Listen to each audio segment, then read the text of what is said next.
Mga taong gustong magnegosyo pero pinanghihinaan ng loob. Ano naman ang maipapayo mo, Miss V? Yes.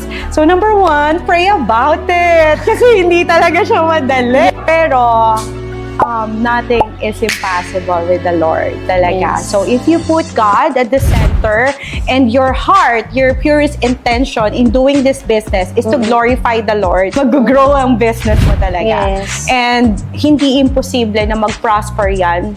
Kasi si Lord mismo yung mag-guide sa'yo eh. Magpo-protect sa business mo, bibigyan ka niya ng wisdom, creativity on where you will go.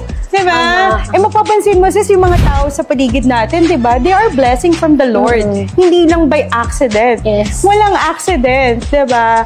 It's God's purpose. In Romans 8:28, all things work together for those who love the Lord.